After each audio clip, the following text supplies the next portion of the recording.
ጤና ይስጥልን ውድና የተከበራችሁ ቤተሰቦቻችን እንደምን አላችሁልን? ከአዲስ ስፖርት የዩቲዩብ ቻናል የዕለተ ረቡዕ የነሐሴ 20 ቀን 2018 ዓ.ም የምሽቱን የዝውውር ጉዳዮችን በስፋት የምናነሳበትን ፕሮግራም ነው።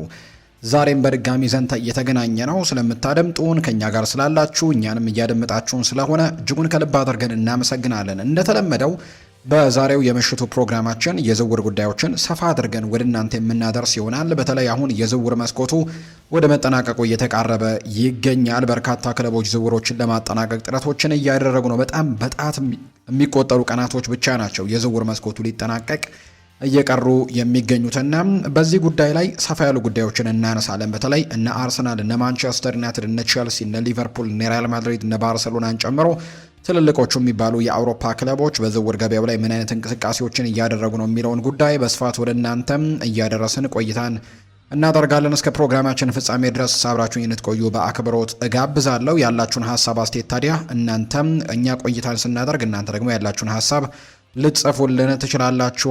ውድ ቤተሰቦቻችን እንግዲህ ሰሞኑን በነበሩን ፕሮግራሞቻችን ላይ አንዳንድ ውድ ቤተሰቦቻችን ያጋራችሁንን ሀሳብ ወደ እናንተ በማድረስ የዛሬ ፕሮግራማችንን እንጀምር። አርሰናል ለምን ኦሲሜንን አያስፈርምም ያለን ሙባረክ ጀባ የተባለ ቤተሰባችን ነው። አልቫሬዝን ብሎ ከሁለቱ ያጣ እንዳይሆን እሰጋለሁ ሲልም ጭምር ነው ያው ቤተሰባችን የላከልን። እንግዲህ አርሰናል በዚህ የክረምት ተጫዋቾች የዝውውር መስኮት ያው የማጥቃት መስመር ተጫዋች ማስፈረም እንዳለበት በርካቶች ያምናሉ። በተለይ ደጋፊዎቹም አምናም በማጥቃት መስመሩ ላይ የተወሰኑ መቀዛቀዞች ነበሩት። እርግጥ ነው ቡድኑ በሌሎች ቦታዎች ላይ በጣም ጠንካራ ነበር ባለፈው የውድድር ዓመትም። ለምሳሌ ያክል በተከላካይ መስመሩ ላይ ምናልባት በአውሮፓ ከሚጠቀሱ ምርጥ የተከላካይ መስመር ካላቸው ክለቦች መካከል በግንባር ቀደምትነት የሚጠቀስ ነው።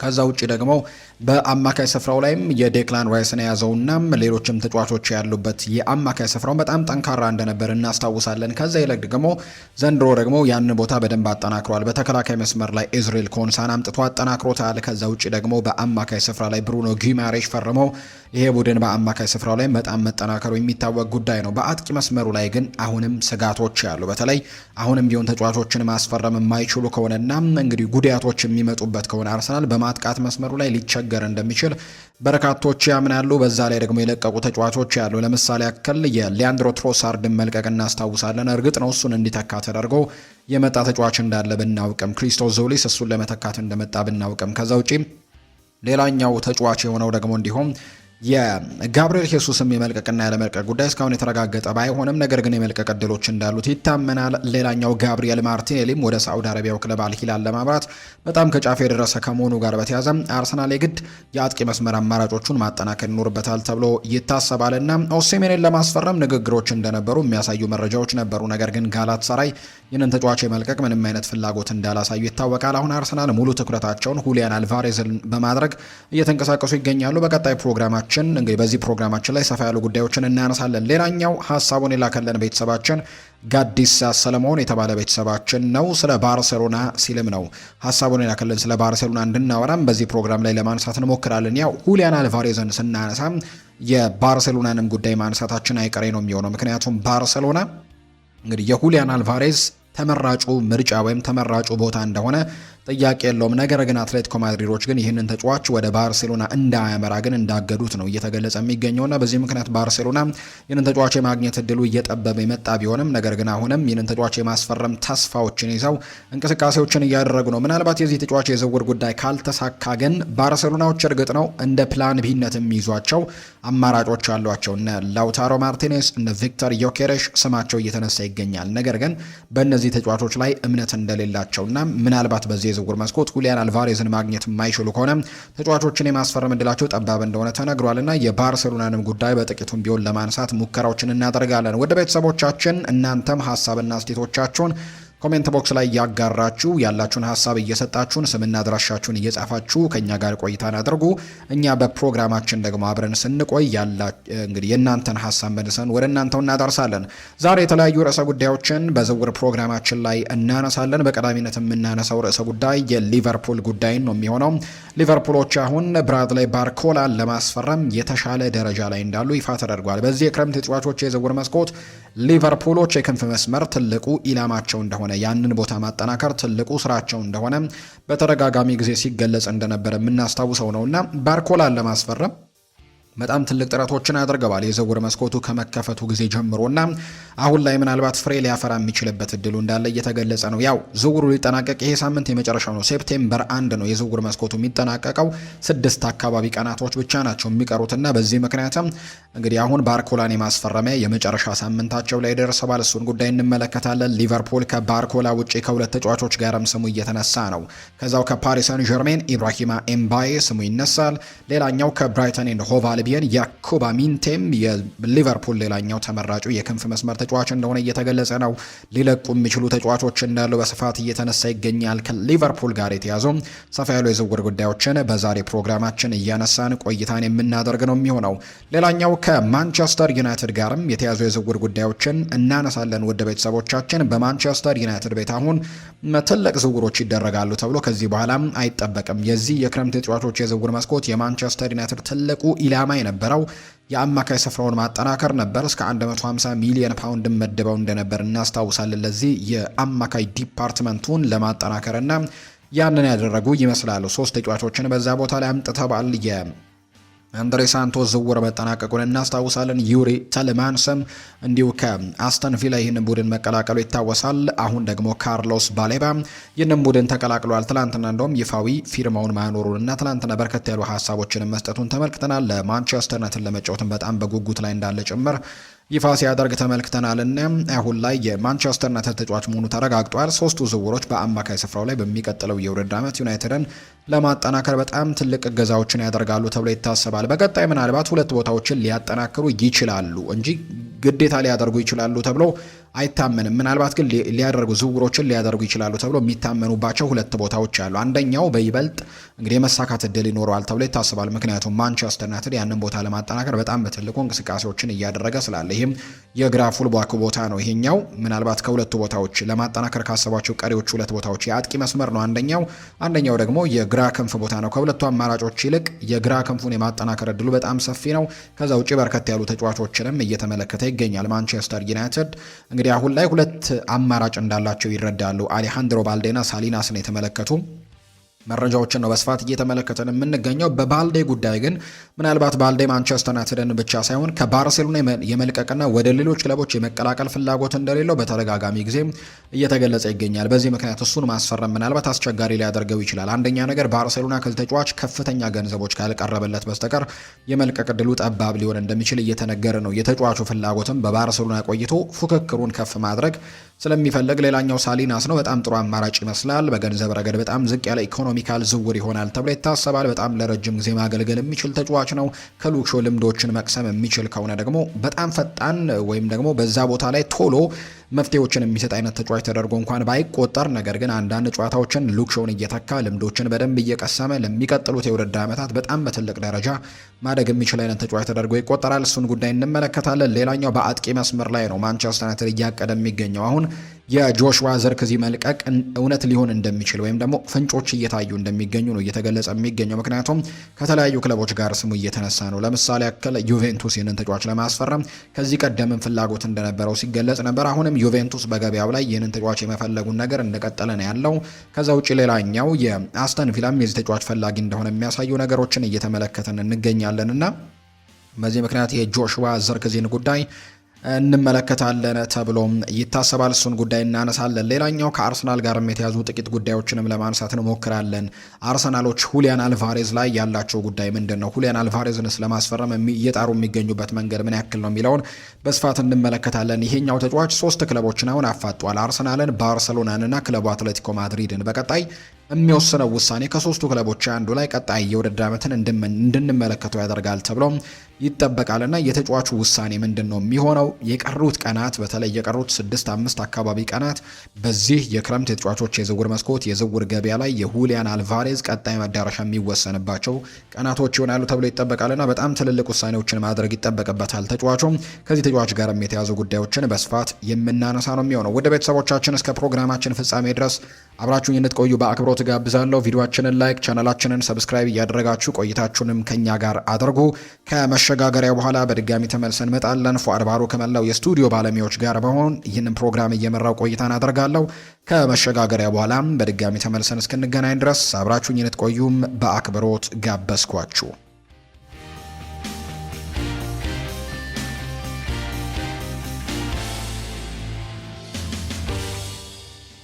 ወደ ቀዳሚ መረጃችን እናምራ። ወደ ቤተሰቦቻችን ከብራድሊ ባርኮላ ጋር እና ከሊቨርፑል ጋር የተያዙ አንዳንድ ጉዳዮችን ወደ እናንተ እናደርስ። እንግዲህ በዚህ የክረምት ተጫዋቾች የዝውውር መስኮት ሊቨርፑል አሁን ወደ መዝጊያው አካባቢ ላይ ወደ መጣደፎች ውስጥ እየገባ እንደሚገኝ የሚያሳዩ መረጃዎች ናቸው እየወጡ የሚገኙት። ምክንያቱም የቤት ስራውን ከመጀመሪያው ጀምሮ በትልቁ ለማድረግ እድሉን እንዳላገኘ ነው በርካቶች የሚያነሱት። አሁን በዝውውር መስኮቱ ላይ ትልቅ እንቅስቃሴዎችን በቀጣዮቹ ቀናት ያደርጋል ተብሎ ይጠበቃል። ሊቨርፑል በተለይ በጣም በጣት የሚቆጠሩ ጥቂት ጊዜያቶች በቀሩበት በዚህ ጊዜ ላይ የሞሐመድ ሳላህን ተተኪ ለማስፈረምና በክንፍ መስመር ላይ ቢያንስ 2 ተጫዋቾችን ለማስፈረም ትልቅ ጥረቶችን እያደረገ ነው። የመሳካት እድሉም ጥሩ ደረጃ ላይ ያለ ይመስላል። እንግዲህ አሁን ላይ ሊቨርፑሎች 3 ተጫዋቾችን ነው እየተመለከቱ የሚገኙት በዛ ቦታ ላይ ተጫዋቾችን ለማስፈረም። ከ3ቱ መካከል 2ቱን ተጫዋቾች ለማስፈረም ትልቅ ጥረቶችንም እያደረገ ይገኛል።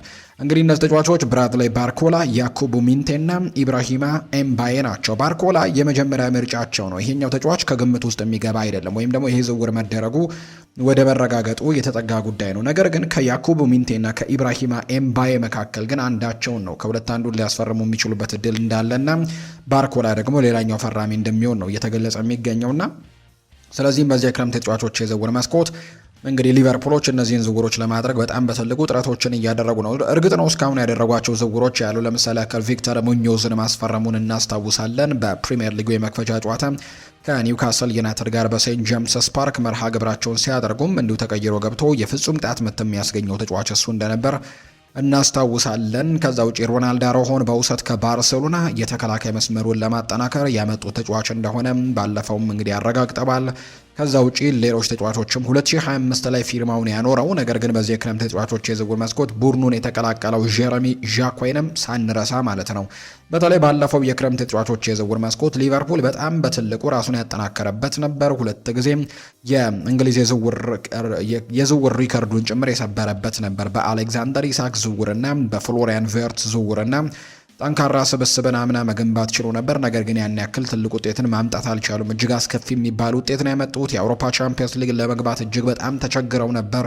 ምስቅልቅሉ የወጣም ሊቨርፑልን ነበር ባለፈው የውድድር ዓመት የተመለከትነው። አሰልጣኝ አርነ ስሎትም ለስንብት የተዳረጉበት በዚህ ምክንያት እንደነበረ እናስታውሳለን። አሁን አሰልጣኝ አንዶኒ ኢራኦላ ከመጣ በኋላም ጥሩ ነገሮችን ለማድረግ ሙከራዎችን እያደረገ ነው። እርግጥ ነው በፕሪሚየር ሊጉ የመክፈቻ ጨዋታ ድል አልቀናውም። ነገር ግን በጣም ጠንካራ ከሚባለው ኒውካስል ዩናይትድ ጋር ሊያውም ከሜዳ ውጭ በሴንት ጄምስስ ፓርክ በተደረገ ጨዋታ ነጥብ ይዞ የወጣበት መርሃ ግብር እንደነበር እናስታውሳለንና አሁን በሚቀሩት የዝውውር መስኮቶች ደግሞ ራሱን አጠናክሮ በቀጣዩ የውድድር ዓመት ላይ በጣም ትልቅ ነገሮችን ለማድረግም እቅድ የያዘ ቡድን እንደሆነ እየተገለጸ ይገኛል። አሁን ላይ እንግዲህ የሚነሳው ብራድሊ ባርኮላ ነው የመጀመሪያው። ይህ ተጫዋች ከፓሪስ ሳን ዠርሜን ለማስፈረም በተለይ ሊቨርፑሎች የዝውውር መስኮቱ ከመከፈቱ ጊዜ ጀምሮ ማለት ነው በጣም በትልቁ እንቅስቃሴ እያደረጉበት የሚገኝ ተጫዋች ነው ብራድሊ ባርኮላ። እሱን ለማስፈረም በጣም ትልቅ ጥረቶችን አድርገዋል። አሁን ግን የመሳካት እድሉ በጣም ሰፊ ይመስላል። ምክንያቱም ታማኝ ከሚባሉ የዝውውር ዜና ዘጋቢዎች መካከል አንደኛው የሆነው ዳቪድ ኦርነስቲን እንደተናገረው ከሆነ ሊቨርፑሎች ይህንን ተጫዋች የማግኘት እድላቸው ከ80 እስከ 90 በመቶ ባለው ውስጥ ነው የሚካተተው፣ ወይም ደግሞ የመሳካት እድሉ በጣም ከፍ ያለ ነው። ሊቨርፑል እስካሁን ድረስ ከዝውውር መስኮቱ መከፈት ጊዜ ጀምሮ እስካሁን እስከ መጨረሻዋ ሳምንት ድረስም ይህንን ተጫዋች ለማስፈረም ትልቅ ጥረቶችን አድርጎ ትልቅ ድርድሮችን አድርጎ ተጫዋቹን አግባብቶ ያንን ሁሉ ነገር አድርጎ ዝውውሩን የሚተዉበት ምንም አይነት ምክንያት ይኖራል ብዬ በጭራሽ አልጠበቅም ሲልም ጭምር ነው ዳቪድ ኦርነስቲን የተናገረውና በዚህ ምክንያት የዝውውር የመጠናቀቅ እድሉ እስከ 90 በመቶ ይሄዳል ሲልም ነው ዳቪድ ኦርነስቲን የተናገረው። ስለዚህ በሚቀጥሉት ጥቂት ቀናቶች ውስጥ ሊቨርፑል የዚህን ተጫዋች ዝውውር ለማጠናቀቅ በትልቁ እየሰሩ ነው። ትናንትና ዘ አትሌቲክ የተባለ የመረጃ ምንጭ ይፋ እንዳደረገው መረጃ ከሆነ ለዚህ ተጫዋች በጣም መቅረባቸውን የሚያሳይ መረጃ ነው ይፋም ያደረገው እንግዲህ ዘ አትሌቲክ የተባለ የመረጃ ምንጭ። ምክንያቱም ፓሪስ ሰን ዠርሜን እና ሊቨርፑል በዚህ ተጫዋች የዝውውር ጉዳይ ላይ ትላንትና በጣም ላቅ ያለ ድርድርን እንዳደረጉ ይሄ መረጃ ምንጭ ይፋ አድርጓል። በቀጣዮቹ ቀናት ሁሉ ነገር ሊጠናቀቅ የሚችልበት እድሉ እንዳለ ጭምር የተናገረው። ከዛ ውጭ ሊቨርፑሎች የዚህን ተጫዋች የዝውውር ዋጋ ከፓሪስ ሰን ዠርሜን ማስቀነስ ችለዋል። በተለይ ፓሪስ ሰን ዠርሜኖች አንደኛ ይሄ ተጫዋች 2 ዓመታት ኮንትራት እየቀረው ስለሆነ፣ ከዛ ውጭ ደግሞ ምናልባት በጣም አሳሳቢ የሚባል ወይም ቶሎ መሸጥ አለበት የሚባል አይነት ተጫዋች አይደለም። የዝውውር ለምሳሌም ኮንትራታቸው ወደ መጠናቀቁ ያመሩ ተጫዋቾች ምናልባት በሚቀጥለው ክረምት በነፃ የሚለቁባቸው ተጫዋች አይነት ቢሆን ኖሮ ምናልባት ዋጋውን ቀነስ ሊያደርጉ የሚችሉበት ግዴታ ውስጥ ይገቡ ነበር። ነገር ግን በሚቀጥለው የውድድር ዓመትም ቢቆይ እንኳን ገና 1 ዓመት ኮንትራት ከዛ ክረምት ላይ ስለሚቀረው በዚህ ምክንያት አስቸኳይ የሚባል ሽያጭ እንዲሆንላቸው አልፈልጉምና ገንዘቡን በደንብ ከፍ አድርገው ተደራድረው ነው ይህንን ተጫዋች ለመሸጥ ሙከራዎችን እያደረጉ የሚገኙት። እርግጥ ነው ተጫዋቹ ወደ ፓሪስ ሰን ዠርሜን ከተመለሰ በኋላ ከብሔራዊ ቡድኑ አሁንም ቢሆን የመሰለፍ እድሎችን አላገኘም።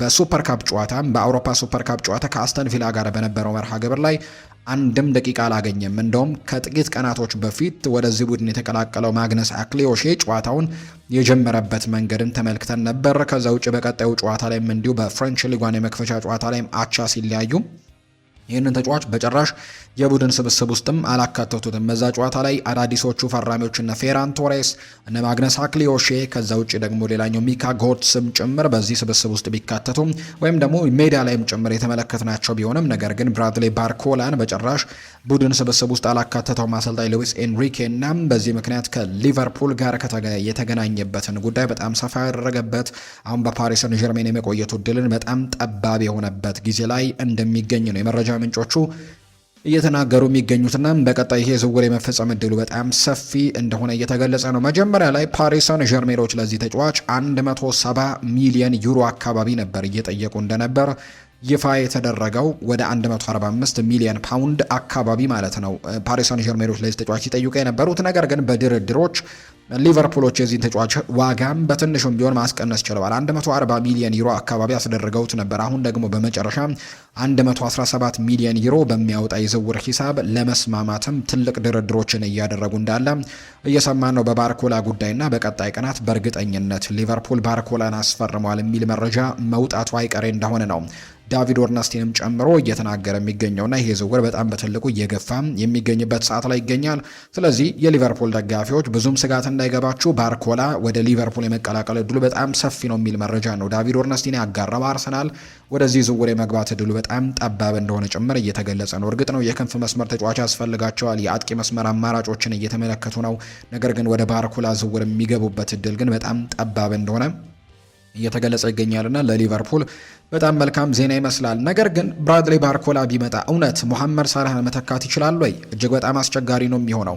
ምክንያቱም ሙሐመድ ሳላህ አንደኛ ነገር የሚጫወተው በቀይ መስመሩ ላይ ነው። ነገር ግን ብራድሌ ባርኮላ በአብዛኛው ጊዜ ውጤታማ ሲሆን የምንመለከተው በግራው የማጥቃት ክፍል ላይ ሲጫወት ነው። ምናልባት ኮዲ ጋክፖን ተክቶ ለመምጣት በጣም የተሻለው አማራጭ ሊሆን እንደሚችል ይታመናል። ከዛ ውጪ በፕሪሚየር ሊጉ የተወሰኑ ልምዶችን ይፈልጋል ወይም የተወሰኑ ጊዜያቶችን ለመላመድ ሊፈልግ ይችላል። ከዛ ውጪ ግን በጣም ፈጣን ተጫዋች ነው።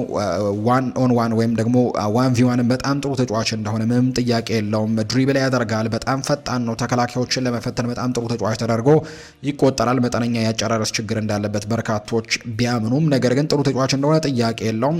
ነገር ግን አንደኛ ከሚጫወቱበት ቦታ አንጻር ሊቨርፑሎች በትክክል መሐመድ ሳላህን ተክተውታል ወይ? አስቸጋሪ ሊሆን ይችላል። ምናልባት ለዛ ይመስላል አሁን ያኮቡ ሚንቴን እየተከታተሉ እንደሚገኝ እየተገለጸ የሚገኘው። እድሜው 22 ነው። በፕሪሚየር ሊጉ ጥሩ ልምድ እንዳለው ይገለጻል። አሁን አንዶኒ ኢራኡላ ከመጡ በኋላ ሳይሆን አሰልጣኝ አርነ ስሎትም እያሉ ያኮቡ ሚንቴን ለማስፈረም ፍላጎት እንደነበራቸው በተደጋጋሚ ጊዜ ይገለጻል። የፕሪሚየር ሊግ ልምድ ያለው ተጫዋች ነው።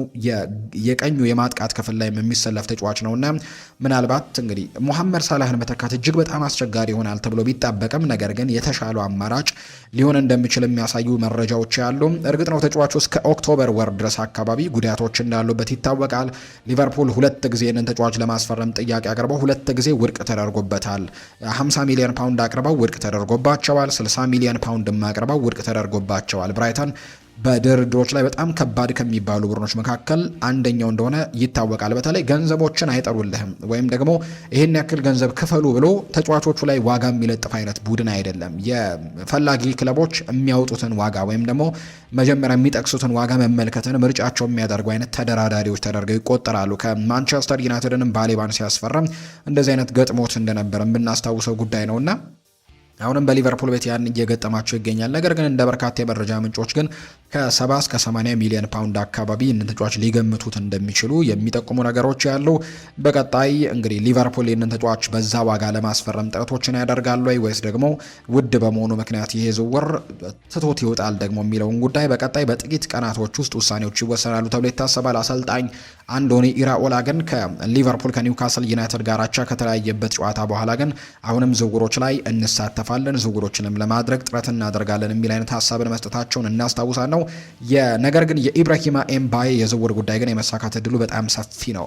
የመሳካት እድሉ በጣም ጠባብ ነው። ምክንያቱም ፓሪስ ሰን ዠርሜን አንደኛ ነገር ድርድሩን በጣም አክብሮታል። ሁለቱንም ተጫዋቾች ከፓሪስ ሰን ዠርሜን ለማስፈረም ለሊቨርፑል እጅግ በጣም አስቸጋሪ ሊሆን እንደሚችል የሚጠቁሙ ነገሮችን እየተመለከትን ነውና ሊቨርፑሎች ብራድሊ ባርኮላን ከፓሪስ ሰን ዠርሜን፣ ያኩቡ ሚንቴን ደግሞ ከብራይተን ለማስፈረም ጥሩ እድሎች እንዳሏቸው ነው እየተገለጸ የሚገኘው። ከዛ ውጪ ከክለቡ ሊለቁ ይችላሉ ተብሎ ከሚጠበቁ ተጫዋቾች መካከል ኮዲ ማቲያስ ጋክፖ አንደኛው ነው። የተጫዋች ልብ የሸፈተ ይመስላል። ከክለቡ የመውጣት እድሉ በጣም ሰፊ ይመስላል። ሁለት የእንግሊዝ ፕሪሚየር ሊግ ክለቦችም ተጫዋቹን ለማስፈረም ትልቅ ጥረቶችን እያደረጉ ነው፣ ማንቸስተር ሲቲ እና ቶተንሃም እርግጥ ነው በጣም ሰፋ ያለ እድል እንዳለው ነው የሚነገረው። ቶተንሃሞች በዚህ የዝውውር መስኮት በጣም ራሳቸውን በትልቁ እያጠናከሩ ነው። በተከላካይ መስመር ላይ በርከት ያሉ ዝውውሮችን ያደርገዋል። ከዚሁ ከሊቨርፑል አንድሪው ሮበርትሰንን ወስደዋል። ከዛ ውጪ የነ ዣን ፖል ቫን ሄክ፣ ማርኮስ ሴንሲን ዝውውርም እንዲሁም የምናስታውሰው ጉዳይ ነው በተከላካይ መስመር ላይ። ከዛ ውጪ በአማካይ ላይ ቶናሊን እንዲሁ ደግሞ ማቴዎስ ፈርናንዴስን አስፈርመዋል። በአጥቂ መስመር ላይ ሳቪኒዮን ዝውውር አጠናቀባል።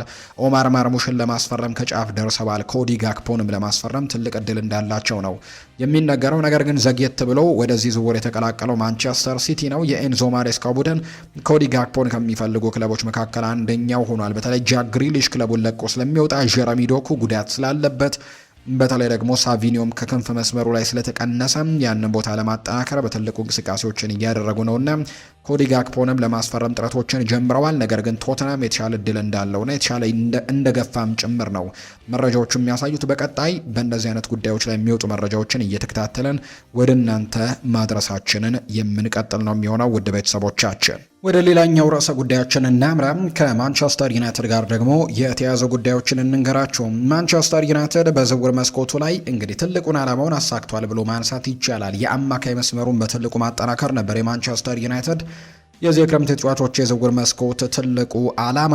ያም ዓላማ የተሳካ ይመስላል። አሁን ላይ 3 የአማካይ ስፍራ ተጫዋቾችን ማስፈረሙን ትላንትና በተለይ ካርሎስ ባሌባን በይፋ ካስተዋወቀ በኋላ ወይም በይፋ ፊርማውን ካኖረ በኋላ ያንን ሚሽናቸውን አጠናቀዋል። ማንቸስተር ዩናይትዶች አሁን አንድሬ ሳንቶስን፣ ዩሪ ቴሌማንስን እና ከዛ ውጪ ካርሎስ ባሌባን በዚህ የክረምት ተጫዋቾች የዝውውር መስኮት ማስፈረሙን አረጋግጧል። እርግጥ ነው ማንቸስተር ዩናይትድ መጀመሪያ ላይ ሲፈልጋቸው የነበራቸው ተጫዋቾች እነ ኤሊዮት አንደርሰን፣ እነ ሳንድሮ ቶናሊ እንዲሁ ብሩኖ ጊማሬሽን በአንድ ወቅት የተነሳበትን ጉዳይ እናስታውሳለን። ከዛ ውጭ ሌላኛው ተጫዋች ማቴዎስ ፈርናንዴስም ጭምር እንደነበሩ እናስታውሳለን። በመጨረሻ ግን ማንቸስተር ዩናይትድ የካርሎስ ባሌባን የአንድሬ ሳንቶስን እና የዩሪ ቴሌማንስን ዝውውር ማጠናቀቁን ነው አሁን ላይ ይፋም የተደረገው። ስለዚህ ትልቁ ኢላማቸው የነበረው ያንን ጉዳይ ኢኒዮሶች አጠናቀዋል። በቀጣይ ማንቸስተር ዩናይትድ በዝውውር መስኮቱ ላይ ይንቀሳቀሳል ወይ የሚሉ ጥያቄዎች በበርካቶች ይነሳል። ትክክለኛው ምላሽ አዎ የሚል ነው። አሁንም ማንቸስተር ዩናይትድ በዝውውር መስኮቱ ላይ እንቅስቃሴዎችን እያደረገ ነው የሚገኘው። በተለይ 2 ቦታዎችን ሊያጠናክር የሚችሉበት እድሉ እንዳለም የመረጃ ምንጮች ይናገራሉ። በተለይ የግራ ፉልባኩንና የአጥቂ መስመሩን ማጠናከር እንኳን በሌሎች አንዳንድ ጉዳዮች ላይ የተንጠለጠለ ነው። ለምሳሌ ያክል ክለቡ የጆሹዋ ዝርክዚን የመልቀቅ እድል አሁን ላይ ሰፊ አድርገው ይመለከተዋል። ጆሹዋ ዝርክዚም ከክለቡ ሊለቅ የሚችልበት እድሉ እንዳለ በጣም ሰፊ እንደሆነ ነው እየተገለጸ የሚገኘውና በዚህ ምክንያት ምናልባት ዝርክዚ የሚለቅ ከሆነ ዩናይትድ በአጥቂ መስመሩ ላይ ተጫዋች ለማምጣት ወይም ተጫዋች ለመጨመር በድጋሚ ወደ እንቅስቃሴው ሊገባ የሚችልበት እድሉ እንዳለ በስፋት እየተነገረ ይገኛል። ዝርክዚን አሁን ላይ በአውሮፓ ላይ የሚገኙ 2 ክለቦች ለማስፈረም ጥረቶችን እያደረጉ ይገኛሉ። እነዚህ 2 ክለቦች አንደኛው አስተን ቪላ ነው፣ ሌላኛው ደግሞ ዩቬንቱስ እንደሆነ እየተገለጸ ነው። ዩቬንቱስ በዝውውር መስኮቱ መክፈቻ ጊዜ ጀምሮ ከጆሹዋ ዝርክዚ ፍላጎት ጋር በተያያዘ በጣም በትልቁ ስሙ ሲነሳ የነበረ ክለብ እንደነበር እናስታውሳለን። ምክንያቱም የአጥቂ መስመራቸውን ለማጠናከር ትልቅ ፍላጎት እንዳላቸው ይነገራል። ይሄ ተጫዋች በጣሊያን ሴሪኤ ራሱን በጣም በትልቅ ደረጃ ያሳየ ተጫዋች እንደነበር እናስታውሳለን ጆሹዋ ዝርክዚና በዚህ ምክንያት እንግዲህ ይህንን ተጫዋች በድጋሚ ወደ ጣሊያን ሴሪኤ መልሰውት በጥሩ ደረጃ እንግዲህ እንዲያገለግላቸው ትልቅ ፍላጎት እንዳላቸው በተደጋጋሚ ሲገለጽ እንደነበር እናስታውሳለን እና አሁንም ይህንን ተጫዋች ለማስፈረም ጥሩ ፍላጎቶች እንዳሏቸው የሚያሳዩ ነገሮች ያሉ። በቀጣይ ቀናት ዝርክዚን ለማስፈረም ዩቬንቱስ ምን ያክል ገፍቶ ይመጣል የሚለውን በስፋት የምንመለከተው ቢሆንም ነገር ግን የጆሹዋ ዝርክዚና የዩቬንቱስ መያያዝ ግን አሁንም እንደቀጠለ እንደሚገኝ የመረጃ ምንጮች በስፋት እየተናገሩ እንደሚገኙ ነው ዘገባዎች እየጠቆሙ የሚገኙት። ከዛ ውጪም የአስተን ቪላን ፍላጎት እንዳለ ይነገራል በዚህ ተጫዋች ላይ። የእንግሊዙ ክለብ አስተን ቪላ በተለይ የኦሌ ዋትኪንስ መቆየትና አለመቆየት የተረጋገጠ ጉዳይ አይደለም። ኦሌ ዋትኪንስ ወደ ሳዑዲ አረቢያው ክለብ አልሂላል የማብራት ፍላጎትን በትልቁ ማሳየቱን ተከትሎ ከክለቡ ጋር የመቀጠሉ ነገር በጣም አጠራጣሪ ያደረገባቸው በጣም በርካታ ምክንያቶች አሉ። ተጫዋቹ አንደኛ ወደ ሳዑዲ ማምራት እንደሚፈልግ በይፋ ተናግሯል። ከዛ ውጪ ደግሞ ባለፈው ከብራይተን ጋር በነበረው የመክፈቻ ጨዋታ ላይ ይህ ተጫዋች አልነበረም ወይም ደግሞ መሰለፍም አልፈለገም ልምምድም እንዳልመጣ ጭምር ሲገለጽ ነበር። በዚህ ሳምንት ነው ከጨዋታው ወይም ከሽንፈቱ በኋላ ይቅርታ ጠይቆ ወደ ልምምድ እንደተመለሰ የተገለጸውና ምናልባት አሁንም የሚሳካለት ከሆነ ወደ አልሂላል ለማምራት ትልቅ እንቅስቃሴዎችን ሊያደርግ እንደሚችል ይገመታል። ስለዚህ አሁንም በመጀመሪያው መክፈቻ ጨዋታ በጣም አስከፊና አዋራጅ የሆነ ሽንፈት የገጠማቸው አስተን ቪላዎች ስለዚህ ከዚህ በኋላም ባሉት ጊዜያቶች ላይ የአጥቂ አማራጮችን በትክክል ኦሌ ዋትኪንስን መተካት ስለሚኖርባቸው በዛ ቦታ ላይ ተጫዋቾችን ለማምጣት ጥረት እያደረጉ ነው። ከያዟቸው አማራጮች መካከልም ጆሹዋ ዝርክዚ ይገኝበታል። ኒኮላ ጃክሰን በዛ ዝርዝር ውስጥ ካሉ ተጫዋቾች መካከል አንደኛው ነው። ከዛ ውጭ ሌላኛው ተጫዋች የሆነው ደግሞ እንዲሁም ጂያን ፊሊፕ ማቴታም በአስተን ቪላ ፍላጎት ውስጥ ካሉ ተጫዋቾች መካከል ይጠቀሳል። ሌላኛው የማንቸስተር ዩናይትድ ተጫዋች ጆሹዋ ዝርክዚ እንደሆነ የሚያሳዩ መረጃዎችን ነው እየተመለከትን የምንገኘውና ያው የኒኮላ ጃክሰን ጉዳይ የመሳካት እድሉ ጠባብ ይመስላል። ምክንያቱም አትሌቲኮ ማድሪድ ተጫዋች ለማስፈረም ትልቅ ፍላጎት አለው። ለንደን ድረስ ጭምር በመምጣት ከቸልሲ ጋር ድርድሮችን ሲያደርግ ጭምር ሰምተናል ኒኮላ ጃክሰንን በተመለከተና ኒኮላ ጃክሰንም ወደ አትሌቲኮ ማድሪድ ለማምራት ፍላጎቶች እንዳሉት የሚያሳዩ ነገሮችን የተመለከተ ነው። ሌላኛው ዣን ፊሊፕ ማቴታ ነው። እሱም እንግዲህ አስተን ቪላዊ ጥያቄ አቅርበው ውድቅ እንደተደረገባቸው እየተነገረ ይገኛል። በተለይ ያቀረቡት ገንዘብ እንግዲህ ከክሪስታል ፓላስ ፍላጎት ጋር የሚጣጣም አልመሰለም። እርግጥ ነው እንግዲህ በኮንትራት ጉዳይ ላይ ከክሪስታል ፓላስ ጋር መስማማት አልቻለም። ሰጣ ገባዎች እንዳሉበት ይታወቃል። በጥር ተጫዋቾች የዝውውር መስኮትም ለመልቀቅ በጣም ተቃርቦ ወደ ጣሊያን ሴሪ ለማምራት በጣም ተቃርቦ እንደነበር እናስታውሳለን እና ከዚህ ክለብ ጋር ያለው ነገር የተቋረጠ ይመስላል። ነገር ግን አስተን ቪላዎች ይህን ተጫዋች ለማስፈረም የጠየቁት ጥያቄ ግን ውድቅ እንደተደረገባቸው የሚታወስ ጉዳይ ነውና በዚህ ምክንያት ዋጋውን ከፍ የማያደርጉት ከሆነ ዣን ፊሊፕ ማቴታንም የማግኘት እድላቸው በጣም ጠባብ ይሆናል። ጆሹዋ ዘርክዚ ግን ከማንቸስተር ዩናይትድ ጋር ለመለየት ዝግጁ ይሆን ይመስላል። ተጫዋቹንም ለመልቀቅ ዩናይትዶች ፍቃደኞች ናቸው። ነገር ግን ተጫዋቹ በዚሁ በማንቸስተር በመቆየት ፉክክሮችን ማድረግ እንደሚፈልግ የሚያሳዩ ነገሮች ያሉ። ስለዚህ የጆሹዋ ዘርክዚ መቆየትና አለመቆየት ነው ማንቸስተር ዩናይትድ የአጥቂ መስመር ተጫዋች ለማስፈረምና ላለማስፈረም ውሳኔዎችን ሊወስንበት እንደሚችል እየተገለጸ የሚገኘው። ስለዚህ እሱ የሚለቅ ከሆነ አጥቂዎችን ለማስፈረም እንቅስቃሴዎችን ያደርጋሉ። እሱ ማይለቅ ከሆነ ግን የአጥቂ መስመሩ ማጠናከር ያለክል ትልቅ ፕራዮሪቲ የሚሰጠው ጉዳይ እንዳልሆነ ነው እየተገለጸ የሚገኘው። ነገር ግን ዝርክዚ እንግዲህ የሚለቅ ከሆነ ከሚመለከቷቸው አጥቂዎች መካከል አስተን ቪላ ጥያቄ አቅርቦለት ውድቅ የተደረገው ዣን ፊሊፕ ማቴታ ለማንቸስተር ዩናይትድም ቀርቦ ነበር። ወኪሎቹ ይህንን ተጫዋች ማንቸስተር ዩናይትድ እንዲያስፈርሙ ጥያቄ አቅርቦ ነበር። ዩናይትድ ከዚህ በፊትም ከዚህ ተጫዋች ጋር በደንብ ሲገናኝ እናስታውሳለን። በተለይ ወጣቱን አጥቂ ቤንጃሚን ሼስኮ ልምድ እንዲያካፍል ዣን ፊሊፕ ማቴታም በፕሪሚየር ሊጉ የቆየ ነው። በፕሪሚየር ሊጉ በርከት ያሉ ጎሎችን ሲያስቆጥር የምናውቀው አይነት ተጫዋች ነው። ሊያውም በክሪስታል ፓላስ ቤት የጎል እድሎች በደንብ የሚፈጠሩበት ቡድን ውስጥ ሲሆን ደግሞ ከዚህ በላይ ጎሎችን ማስቆጠር ይችላል ተብሎ ስለሚታመን በዚህ ምክንያት ምናልባት ለቤንጃሚን ሼስኮም ጥሩ ልምዶችን የሚያካፍል አይነት ተጫዋች ተደርጎ ስለሚቆጠር ዩናይትዶች በድጋሚ ሊመለከቱ የሚችሉበት እድሉ ካላቸው አሁን ላይ ይህንን ተጫዋች የማስፈረም ጥሩ እድል እንደቀረበላቸው ነው የሚታመነው።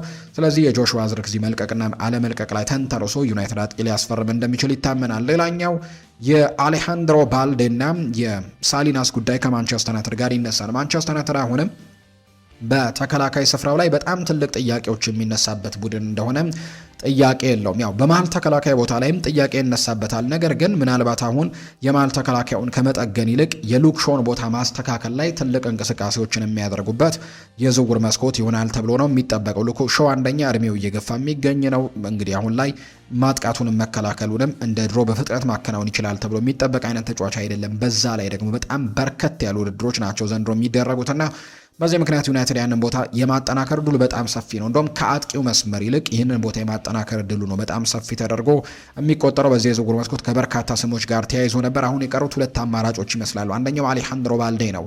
ይህ ተጫዋች በባርሴሎና የመቆየት ፍላጎት እንዳለው በተለይ ዛሬ በጣም የወጡ መረጃዎች እያሳዩ ይገኛሉ። ተጫዋቹ ከባርሳ የመልቀቅ ምንም አይነት ፍላጎቶች እንደሌሉት እየተገለጸ ይገኛል። ባርሳም የልጁን ፍላጎት ለመረዳት እየሞከረ ያለ ይመስላል። ምናልባት ግን ጠንከር ያሉ ጥያቄዎች የሚቀርብለት ከሆነ ግን ውሳኔዎችን ለመስጠት ዝግጁ እንደሆኑ እየተነገረ ነው። ምናልባት ጠንከር ያሉ ጥያቄዎች የሚቀርብለት ከሆነ ወይም ጠንከር ያሉ ገንዘቦች የሚቀርቡለት ከሆነ ባርሴሎና ተጫዋቹን ለመሸጥ ዝግጁ ሊያደርገው ይችላል። ካልሆነ ግን ተጫዋቹ በክለቡ መቆየት ነው የሚፈልገው፣ መፎካከር ነው የሚፈልገው፣ ያንን እድል ሊሰጡትም ዝግጁ እንደሆኑ የሚያሳዩ ነገሮች አሉ። ስለዚህ ይሄ ዝውውር የሚወሰነው በማንቸስተር ዩናይትድ ለባርሴሎና በሚያቀርበው ጉዳይ ላይ ነው። ባርሴሎና ከፋይናንሻል ጉዳዮች ጋር በተያያዘ በተለይ ሌሎች ተጫዋቾችንም ለማስፈረም በደንብ ገቢውን ስለሚፈልጉት የአሌሃንድሮ ባልዴን የዝውውር ዋጋ በመጠነኛ ደረጃ ከፍ ሊያደርጉ የሚችሉበት እድሉ እንዳለ ይታመናል። የዚህ ተጫዋች እድሜም በጣም ትንሽ ከመሆኑ ጋር በተያያዘ ወደፊትም በደንብ የማደግ እድሎች ይኖሩታል ተብሎ ስለሚታመን ባርሴሎናዎች ከዚህ ተጫዋች ከፍ ያለ ገንዘቦችን ሊጠይቅ የሚችልበት እድሉ እንዳለ እየተገለጸ ነው። እንዳልኳችሁ ግን ተጫዋቹ በባርሴሎና መቆየትና ራሱን ማሳየት ነው የሚፈልገው። ባርሴሎና ደግሞ ጥሩ ገንዘብ ካገኘ ብቻ ነው ይህንን ተጫዋች ለመሸጥ ዝግጁ እንደሆነ እየተገለጸ የሚገኘውና ዩናይትድ ባለፉት ሳምንታት ከተጫዋቹ ወኪል ሆርግ ሜንዴዝ ጋር በጣም ጥሩ የሚባል ግንኙነት አላቸው። ዩናይትዶች ከዚህ ወኪል ጋር ከዚህ በፊትም ትልልቅ የሚባሉ ተጫዋቾችን ክሪስቲያኖ ሮናልዶን ጨምሮ የዚህ ተጫዋች ወኪል የነ ሮናልዶም ወኪል እንደነበር እናስታውሳለን። አሁን ላይ ወኪሉን ቢቀይርም ሮናልዶ ማለት ነው እና ከዚህ ክለብ ጋር በጣም የጠበቀ ግንኙነት እንዳለው ይነገራል። በዚህ ምክንያትም ይህንን ዝውውር የማድረግ እድል ሊሰጣቸው እንደሚችል ይታመናል። ነገር ግን ዩናይትድ የሚፈልገውን ገንዘብ ለባርሴሎና ማቅረብ ይኖርበታል ተብሎ ነው የሚታሰበው። የዚህ ተጫዋች የዝውውር ጉዳይ የማይሳካ ከሆነ ግን ከዛው ከስፔን ሌላ ስፔናዊ ተጫዋችን ለማስፈረም ጥረቶችን ያደርጋሉ። ሆርግ ሳሊናስ ይባላል። ይህ ተጫዋች በሬሲንግ ሳንታንደር ነው የሚጫወተው። አምናም በሴጉንዳ በጣም ጥሩ ጊዜያቶችን አሳልፏል። ወይም በላሊጋ አንድ እርከን ዝቅ ብሎ ባለው ውድድር ላይ አሁን ደግሞ ቡድኑ ወደ ላሊጋው ማለፉ ይታወሳል እና ባለፉት ሁለት የላሊጋ ሳምንታት ላይ ተመልክተነዋል። የተጫዋች በጣም ጥሩ ተጫዋች እንደሆነ በደንብ አሳይቷል። የስፔን ከ21 ዓመት በታችና በትንንሽ ዕድሜ እርከኖች ውስጥም እንግዲህ በጣም ተጫውቶ ያሳለፈ ተጫዋች ነው። ለሬሲንግ ሳንታንደርም በጣም ወሳኝ ከሚባሉ የተከላካይ መስመር ተጫዋቾች መካከል ነው። ራሱ ባርሴሎና ከዛ ውጭ አትሌቲኮ ማድሪድም የዚህ ተጫዋች ፈላጊ እንደሆኑ በስፋት ይነገራል እና ሳሊናስን ለማስፈረም ዩናይትድ ትልቅ እንቅስቃሴዎችን ያደርጋል። በዛ ላይ ደግሞ በጣም ኢኮኖሚካል የሚባል አይነት ዝውውር ሊሆን ይችላል። ምክንያቱም እስከ 16 ሚሊዮን ዩሮ ግፋ ቢል ኮንትራቱን ለማፍረስ እስከ 16 ሚሊዮን ዩሮ አካባቢ ነው ለማውጣት የሚገደዱት ማንቸስተር ዩናይትዶች እና በዛ ዋጋ ማግኘት በተለይ ወደፊት ተስፋ ያለውን ተጫዋች ወደፊት በደንብ ማደግ የሚችል ተጫዋች እርግጥ ነው በሚቀጥለው የውድድር ዓመት በጣም ትልቅ መፍትሄ ይሆናል ተብሎ የሚጠበቅ አይነት ዝውውር ላይሆን ይችላል፣ ወይም በአንዴ መፍትሄዎችን የሚሰጥ አይነት ተጫዋች ተደርጎ ላይቆጠር ይችላል። ነገር ግን በሉክ ሾው ይህንን ተጫዋች በደንብ እያሳደገው ልምዶቹን እያካፈለው ግን በደንብ ማደግ የሚችል ከሆነ ተጫዋቹ ገና 19 ዓመቱ ከመሆኑ ጋር በተያያዘ በሚቀጥሉት ረጅም ዓመታት ማንቸስተር ዩናይትድን በትልቅ ደረጃ ማገልገል የሚችል አይነት ተጫዋች ተደርጎ ስለሚቆጠር ለማንቸስተር ዩናይትድ በጣም ጥሩ ዝውውር ይሆናል ተብሎ ይታሰባል። በቀጣዮቹ የዝውውር ቀናት ላይ ማንቸስተር ዩናይትድ የትኛውን የግራ ፉልባክ ተጫዋችን ለማስፈረም ገበያውን በትልቁ ይመለከታል። የትኛውን ተጫዋች ለማስፈረም ጥረት ያደርጋል፣ የትኛውንስ ተጫዋች ደግሞ ያስፈርማል የሚለው የበርካታ የማንቸስተር ዩናይትድ ደጋፊዎች ጥያቄ ነው። ዩናይትድ ትላንትና ግን ባሌባን ማስፈረሙን በይፋ አረጋግጧል። ለማንቸስተር ዩናይትድ እስኪጫወትም በጣም ጓጉቻ ያለው ህልሜ የሆነውን ክለብም ተቀላቅያለሁ ሲልም ነው ባሌባ የተናገረው። በዚህ ቡድን ውስጥ ለመጫወት በጣም ጓጓ ነበር፣ ተሳክቶልኛል ሲልም ነው ባሌባ የተናገረው። በቀጣይ ግን ዩናይትድ በዝውውር ገበያው ላይ ምን አይነት እንቅስቃሴዎችን ያደርጋል እየተከታተልን ወደ እናንተ የምናደርስ ነው የሚሆነው። የአርሰናልን ጥቂት መረጃዎች ደግሞ እንንገራችሁ። ያው አርሰናል በዚህ የክረምት ተጫዋቾች የዝውውር መስኮት አብዛኛውን ስራውን አጠናቋል ብሎ ማንሳት ይቻላል። ምክንያቱም ማጠናከር በሚፈልግባቸው ቦታዎች ላይ አብዛኞቹን ስራዎች መስራቱን የምናስታውሰው ጉዳይ ነው። ምናልባት አሁን ላይ በትልቁ መነሳት ከሚኖርበት ከሆነ የአጥቂ መስመሩን ስራ እስካሁን እንዳላጠናቀቀና በተለይ በማጥቃት መስመሩ ላይ አሁንም ተጫዋቾችን እንደሚፈልግ ነው ይሄ ቡድን በደንብ እየተመለከትን የምንገኘው። በማጥቃት መስመሩ ላይ ምን አይነት ተጫዋቾችን በቀጣይ ለማምጣት እንቅስቃሴዎችን እያደረገ ነው የሚለው ጉዳይ በትልቁ ይነሳል። በተለይ ከዚህ በፊት እንግዲህ በርከት ያሉ ዝውውሮችን ለማድረግ ጥረቶችን አድርገው ነበር፣ ሳይሳካም ቀረ እንጂ። ምክንያቱም የነ ኬናን የልዴዝን ዝውውር ለማጠናቀቅ ትልቅ ጥረቶችን ያደርገዋል። መጀመሪያ ላይ ብራድሊ ባርኮላን ለማስፈረም ትልቅ እንቅስቃሴ ሲያደርግ የነበረው አርሰናል እንደነበር የምናስታውሰው ነው። ከዛ ውጪ ሌሎችም የክንፍ መስመርም የፊት መስመር ተጫዋቾችንም ለማስፈረም ጥረቶችን አድርጓል። እነ ኒኮ ዊሊያምስ እነ ቪክተር ኦስሜን ጨምሮ በትልቁ ስማቸው ሲነሳ እንደነበር እናስታውሳለን። ነገር ግን አሁን ላይ ሁሉም ነገር ወደ ሁሊያን አልቫሬዝ የዞረ ይመስላል። የዚህን ተጫዋች የዝውውር ጉዳይ ለማጠናቀቅ ነው አሁን ትልቅ እቅድ አድርገው እየተንቀሳቀሱ እንደሚገኝ እየተመለከትን የምንገኘው። የሁሊያን አልቫሬዝ ጉዳይ ግን አሁንም በሶስት ክለቦች መካከል በጣም ትልቅ የመወያያ ርዕስ እንደሆነና አሁንም የዝውውር መስኮቱ እስከ መጨረሻው ቀን ድረስ የዚህ ተጫዋች የዝውውር ጉዳይ እንደ ጓጓን ወይም ደግሞ እንደ አጓጊ ሆኖ እንዲቀጥል እየተደረገ እንደሚገኝ ጭምር ነው እየተመለከትን የምንገኘው። እንደ ምክንያትነት የሚነሳው የተጫዋቹ ፍላጎት ሌላም እንዲሁ ደግሞ ለማስፈረም በጣም ትልቅ ጥረቶችን እያደረገ የሚገኝም ቡድን ቢሆን ራስ እሱም የሚፈልገው መቀላቀል የሚፈልገው ቡድን ነገር ግን የፍላጎት አለመጣጣሞች ያሉ። አንደኛው ነገር አትሌቲኮ ማድሪድ ይህንን ተጫዋች እሱ መሄድ ወደሚፈልግበት ክለብ የመሸጥ ፍላጎት የለውም። እሱ መሄድ የሚፈልገው ባርሴሎና ነው። ባርሴሎናም ይህንን ተጫዋች ለማስፈረም ጥረት እያደረገ ነው፣ ትልቅ ፍላጎትም አለው። ነገር ግን አትሌቲኮ ማድሪድ ደግሞ ይህንን ተጫዋች የመሸጥ ለባርሴሎና በተለይ የመሸጥ ምንም አይነት እቅድም ፍላጎትም እንደሌላቸው ነው የሚገለጸው። ከዛ ውጪ አርሰናል ይህንን ተጫዋች ለማስፈረም ፍላጎቶች ያሉት፣ ነገር ግን እስካሁን ለአትሌቲኮ ማድሪድ ጥያቄዎችን ማቅረብ ፍላጎቱ አይደለም። እንደ ምክንያትነት የሚነሳው መጀመሪያ ተጫዋቹ ወደ አርሰናል ለማምራት ፈቃደኝነቱን ማሳየት ይኖርበታል። ተጫዋቹ እስካሁን ድረስ በድርድሮች ወቅት ሲነሳ ከአርሰናል ጋርም ንግግሮችን ቢያደርግም ከሌሎች ክለቦች ጋርም ንግግሮችን ቢያደርግም አሁንም ቢሆን እንግዲህ መቀላቀል የሚፈልገው ባርሴሎናን እንደሆነ በይፋ እየተናገረ ነውና በዚህ ምክንያት አርሰናል ለዚህ ተጫዋች የዝውውር ጥያቄ እስካሁን ድረስ አላቀረበም። እንደ ምክንያትነት የሚነሳው እንዳልኳችሁ ተጫዋቹ ወደ አርሰናል ማምራት እንደሚፈልግ መጀመሪያ በይፋ መናገር ይኖርበታል። ከዛ በኋላ ነው ፍንጭ ከሰጣቸው በኋላ አርሰናሎች የተጫዋቹን ለማስፈረም ገንዘቦችን ለማውጣት ዝግጁ እንደሆነ እየተነገረ የሚገኘው። አርሰናል ይህንን ተጫዋች ለማስፈረም የሚያስፈልገውን ፋይናንሻል ነገሮች በሙሉ ማሟላት የሚችል ቡድን እንደሆነ ይፋ ተደርጓል። በተለይ ቪኒሲዮስ ጁኒየርንም ጭምር ለማስፈረም ፍላጎቱ እንደነበራቸውና ለቪኒሲዮስ ጁኒየር የሚጠየቀውን ደሞዙንም ይሁን ከዛ ውጭ የዝውውር ገንዘቡንም በሙሉ ለመክፈል ዝግጁ የነበረ ቡድን ስለነበር አሁንም ሁሊያን አልቫሬዝን ለማስፈረም የደሞዝ ችግሮችም እንደሌሉበት ከዛ ውጭ ደግሞ የዝውውር ሂሳቡንም ለመክፈል በጣም ዝግጁ እንደሆኑ ጭምር ነው በአርሰናል በኩል እየተገለጸ የሚገኘው። ነገር ግን ይፋዊ ጥያቄዎችን ለማቅረብ ግን የተጫዋቹን ይሁንታ ወይም የተጫዋቹን እንግዲህ ወደ አርሰናል ለመዛወር ምልክቶችን ማሳየት ይኖርበታል ተብሎ ይጠበቃል። ጥቂት ቀናቶች ናቸው በዝውውር መስኮቱ ላይ የቀሩት። የዚህ ተጫዋች የዝውውር ጉዳይ ግን እስከ መጨረሻው ቀን እስከ መጨረሻው ሰዓታት ድረስ ይቀጥላል ተብሎ ይታሰባል። ተጫዋቹ በዋንዳ ሜትሮፖሊታን የመቀጠል ምንም አይነት ፍላጎት የለውም። በአትሌቲኮ ደጋፊዎችም ዘንድ በጣም ትልቅ ተቃውሞችን እያስተናገደ እንደሆነ የሚታወቅ ጉዳይ ነውና በዚህ ምክንያት ከክለቡ ጋር የመቀጠል ያን ያክል ፍላጎት እንደሌለው በተደጋጋሚ እየተገለጸ ነው። አሁንም የተጫዋቹ ፍላጎትና እቅድ እስከ መጨረሻው ሽርፍራፊ ሰከንድ የዝውውር መስኮቱ እስከሚጠናቀቅበት ድረስ አሁንም ባርሴሎናን መጠበቅ ባርሴሎና የሚያደርገውን ዝውውርም ለመቋጨትም እየሞከረ እንደሚገኝ ጭምር ነው የተገለጸው። ትላንትና ቶክ ስፖርት ላይ የሚጽፈው አንድ አሌክስ ክሩክ የተባለ የመረጃ ምንጭ እንደተናገረው ከሆነ ምናልባት ቼልሲም ወደዚህ ዝውውር ሊገባ ይችላል የሚል ግምትን ሲያስቀምጥ ተመልክተናል። ነገር ግን እስካሁን ድረስ ታማኝ በሚባሉት ትልልቅ በሚባሉት የመረጃ ምንጮች ግን የቼልሲ የዝውውር ጉዳይ እስካሁን ምንም አይነት እንቅስቃሴዎች እንዳልተደረጉ ነው እየተገለጸ የሚገኘው። ወይም ቼልሲ ይህንን ተጫዋች ስለማስፈረም ትልቅ የሚባሉ እንቅስቃሴዎችን እስካሁን እንዳላደረገ ነው የሚጠቁሙት። ነገር ግን የቶክ ስፖርቱ ጸሐፊ አሌክስ ክሩክ ግን ያንን ሀሳብ ሰጥቷል። ምናልባት ቼልሲ ወደዚህ ዝውውር ሊቀላቀል ይችላል፣ አዝማሚያው እንደዛ ነው የሚል አይነት ሀሳብን ሰጥቷል። በቀጣይ ቀናት የዚህ ተጫዋች የዝውውር ጉዳይ በጣም በትልቁ እልባት ያገኛል ተብሎ የሚጠበቅባቸው ሳምንታቶች ናቸው። የተጫዋቹ ፍላጎት ወደ ሆነው ወደ ባርሴሎና ይቀላቀላል ወይ? ባርሴሎናስ የዚህን ተጫዋች በተለይ አትሌቲኮ ማድሪድ እንኳን ፍቃደኛ ቢሆን አትሌቲኮ ማድሪድ እየጠየቁት ያለውን 150 ሚሊዮን ዩሮ ለመክፈል ዝግጁ ነው ወይ? ከዛ ውጭ ደግሞ ተጫዋቹ ወደ ባርሴሎና ማምራት የማይችል ከሆነ በተለይ ወደ እንግሊዝ መምጣት እንደማይፈልግ በተደጋጋሚ ጊዜ ተገልጿል። ያው ከእንግሊዝ ካለው ከአየር ጸባዩ ጋር በተያዘ ከዛ ውጭ ከቋንቋው ጋር በተያዘ እንዲሁ ወደ እንግሊዝ መጥቶ ደግሞ ምቾት እንዳልተሰማው ጭምር ከዚህ በፊት በተደጋጋሚ ተናግሯል። እና ወደዛ ኢንቫይሮንመንት በድጋሚ ይመለሳሉ ወይ ወደ አርሰናል ይቀላቀላሉ ወይ የሚጠበቅ ጉዳይ ነው። ነገር ግን ለአርሰናል ምናልባት መፈረም የሚችል ከሆነ ግን በጣም ትልቅ አማራጭ ይሆናል ተብሎ ይታሰባል። በተለይ አርሰናሎች አሁን ላይ በትልቁ ይቸገራሉ ተብሎ የሚታሰበው በማጥቃት መስመሩ ላይ ነው። በተለይ አንድ ወሳኝ ተጫዋች ለምሳሌ ያክል ቡካዮ ሳካ በዛ ቦታ ላይ ቢጎዳ በርከት ያሉ የጎል እድሎች የሚፈጠርበት መስመር እንደሆነ ይታወቃል። እናም በሌሎች አማራጮች ያንን ነገር ማድረግ የሚችሉበት እድልን ማስፋት የግድ ይኖርባቸዋል ተብሎ ይታሰባልና የሁሊያን አልቫሬዝ መምጣት በክንፍ መስመር ላይ ለመጫወት ወይም እዛ ጋር ለመጠቀም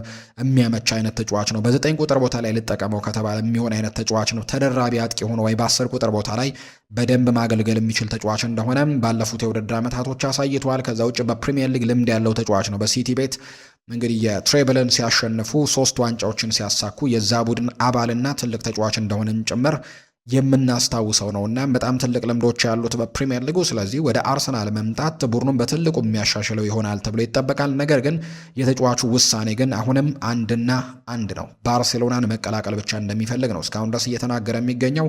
ቀጣዮቹ የዝውውር የመጨረሻ ቀናት ግን ትልቅ ውሳኔዎችን ሁሊያን አልቫሬዝ እንዲወስን ያደርጉታል ተብሎ ይጠበቃል። አትሌቲኮ ማድሪድ ይቆያል፣ ወደ ባርሴሎና ያመራል ወይስ አርሰናልን ይቀላቀላል? በትልቁ የሚጠበቅ ጉዳይ ይሆናል። ውድና የተከበራችሁ ቤተሰቦቻችን የዝውውር ጉዳዮችን በስፋት ያነሳንበት የዛሬው የዕለተ ረቡዕ የነሐሴ 20 ቀን የምሽቱ የዝውውር ፕሮግራማችን ይህንን ይመስል ነበር። ስላደመጣችሁን፣ ስለተከታተላችሁን ከኛ ጋርም ቆይታን ስላደረጋችሁ እጅጉን ከልብ አድርገን ነው የምናመሰግነው። ፏር ባህሩ የዛሬውን ፕሮግራም እየመራው ቆይታን ከእናንተ ጋር አድርግ ያለው የተለያዩ ርዕሰ ጉዳዮችን ስታካፍሉን እንዲሁ እኛ ስናካፍላችሁ እናንተ ደግሞ ሀሳቦቻችሁን ስትሰጡን ከኛ ጋር ስለቆያችሁ ከልብ አድርገን እናመሰግናለን። እንደተለመደው በቀጣይ ፕሮግራሞቻችን የዝውውር መስኮቱ እስከሚጠናቀቅ ድረስ አሁንም ሰፋ ያሉ ርዕሰ ጉዳዮችን ወደ እናንተ ማድረሳችንን የምንቀጥል ነው የሚሆነው። ከኛ ጋር ስላላችሁ ከልብ አድርገን እናመሰግናለን። በቀጣይ ፕሮግራሞቻችን መልሰን እስክንገናኝ ድረስ መልካም ጊዜ፣ መልካም ምሽት እንዲሆንላችሁ ነው በአክብሮት የምመኘው።